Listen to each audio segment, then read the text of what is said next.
I can't hold you for the whole video, I hope you know that. You're too fat for that. 14 pounds of kitty right here.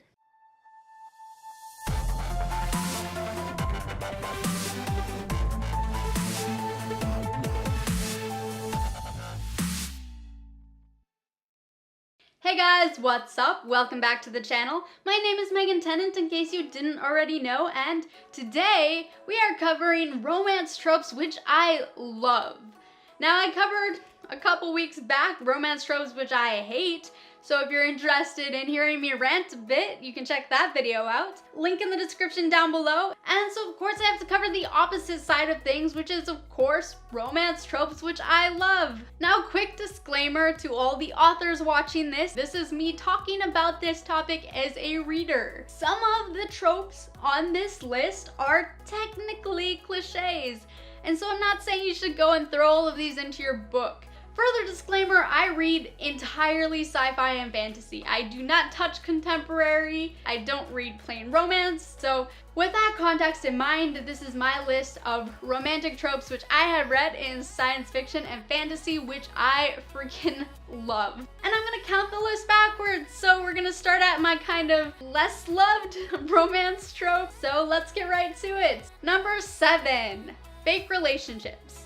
I haven't actually seen this one done all that often, but I love this trope because it gives the author the perfect excuse to take two unlikely characters and shove them together and make them consider each other in ways they wouldn't otherwise. It also generally comes paired with a slow burn romance, which I adore. I think my favorite execution of this was The Hunger Games. Yes, I consider the first book, The Thing with Peeta, to be kind of a fake relationship sort of thing, because if you read the book from Katniss's POV, she wasn't all that into it in the first book. They were doing it for the cameras and for the benefit of getting sponsors and such.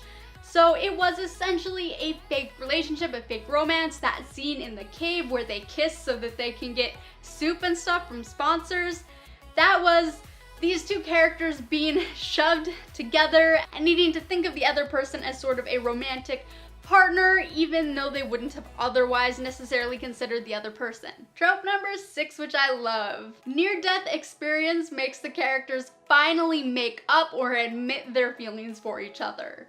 I know this is super cliche, it is so overdone, but I just live for that moment where the character almost dies and that wakes them up to how dumb they've been this whole time. That moment is just so wonderful and I live for it.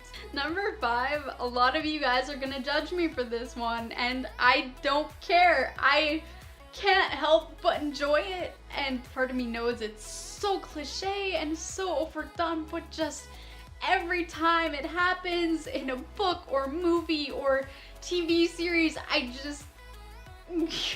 Number 5 is only one bed. Or, hear me out, other forced forms of intimacy when the characters are mutually interested in each other and we have a confirmed potential ship, and then there's forced intimacy. A few non-bed examples of this are scenes such as in Divergent, when Tris goes into forced simulation and they're briefly trapped in the metal vents and they're getting closed in together and their bodies are pressed all close and it's a forced closeness. But we have confirmation that both characters are interested in each other, so it isn't awkward or uncomfortable. It's just like, they're being forced to be next to each other and touch each other, and I'm judging myself a little. It's okay, you can judge me too. Some other examples of this are when characters have to help, bandage another one up, like maybe one of them got sliced, it's on their back and it needs to be treated, so they have to take off all the shreds and let the other person treat their back injury, and it's a bit more on the intimate side.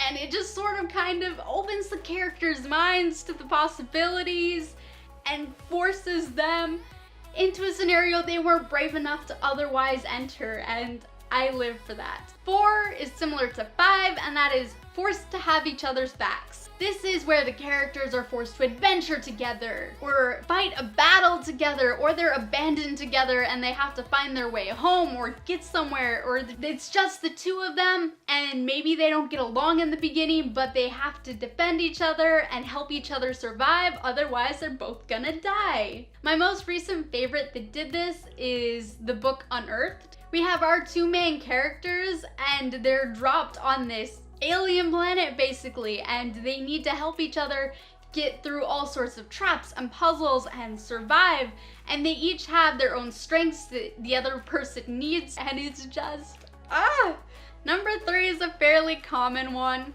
and this one is forbidden love. Is there anything better than characters wanting to be together with increasing desperation, only to have the world or the plot or other characters cruelly tearing them apart? Especially when there's danger involved and they're risking their lives for one another to be together. I just love this one because it helps draw out the tension of a ship for so long, with the characters still wanting each other and the thing keeping them apart not being something silly like lack of communication or inability to express their feelings to one another. They're being kept apart by something very much outside of their control, and so you can have the characters fight so hard to be together, and I think that just opens the potential for such a strong romantic development. Favorite trope number 2, enemies to lovers. I love this one, and I don't see it as often as I would like done well. I think one of the main components necessary for it to be done well is they have to both be enemies on the same level, they have to have the same amount of power in the relationship. Even if the types of power they have are different, they have to be well balanced for this to work. But when well executed, this one is amazing. You know nothing, Jon Snow. One of the best parts about this trope is it guarantees a nice slow burn romance, because not only do we get to watch the romance develop with no chance of insta-love because they hate each other in the beginning, but we also get to watch it grow from kind of a negative point. So it makes the relationship last that much longer. So by the time they actually get to the point where they kiss and they're in love and they admit their feelings for each other, they know each other that much more, and we know them that much more, so we care and are that much more invested in their relationship working. And last but not least, my favorite trope in romance of all time, from completely different worlds.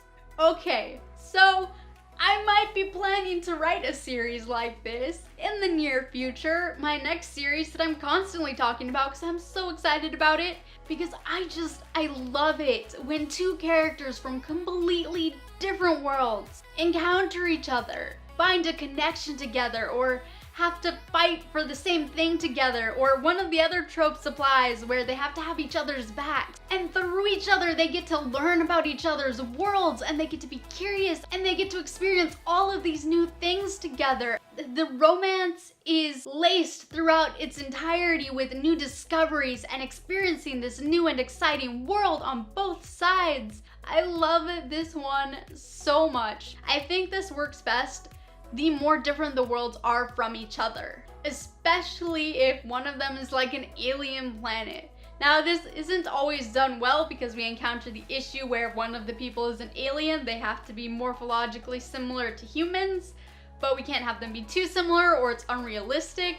But if an explanation is given as to why, like there's shared ancestry or people settled from one planet onto the other, thousands of years ago, and that's why they're similar. If there's an excuse given, then this trope can flourish, and I freaking love it.